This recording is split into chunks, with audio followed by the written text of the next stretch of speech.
అందరికీ దేవుని పేరిట వందనాలు తెలియజేస్తున్నాను. ఈరోజు ఎవరు 31st నైట్ అనేది మిస్ అవ్వద్దు. ఎందుకంటారా, అది మీరు మాత్రమే కాదు, మీ యొక్క బిడ్డలను కూడా మిస్ చేయకండి. ఎందుకంటారా, బయట లోకస్తులు చూసుకుంటే ఎన్నో రకాలుగా 31st నైట్ అనేది చివరి రాత్రి ఈ సంవత్సరాలు అని చెప్పేసి బయట ఎన్నో రకాలుగా ఎంజాయ్మెంట్ అని, డ్యాన్స్ అని, క్లబ్స్ అని, ఇలాగా బైక్ షోస్ అని, బైక్ స్టాండ్స్ అని ఇలా చేస్తూ ఉంటారు.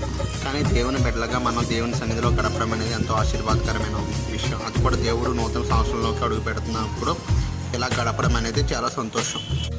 నువ్వు ఈ సంవత్సరంలో ఎన్ని రోజులు దేవుని సన్నిధిలో గడపవని నేను అన్నాను, కానీ ఈ చివరి దినంలో నువ్వు దేవుని సన్నిధిలో డిసెంబర్ 31 గడపడం అనేది దేవుడు నీకు సంవత్సరం అనేది దయాకిరీటాన్ని ఇస్తున్నాడు. ఇంకో సంవత్సరం 2025 ఇయర్ అనేది నీకు ఇవ్వబోతున్నాడు. అందుకే మీరు, మీ కుటుంబ సభ్యులు, మీ పిల్లలు దేవుని సన్నిధిలో గడపండి, దేవుని ఆశీర్వాదాలు పొందుకోండి, నూతన సంవత్సరం కొరకు ఎదురు చూడండి. దేవుడు మిమ్మల్ని దీవించడం గాక. ఆమేన్. And God bless you all and have a advance happy new year to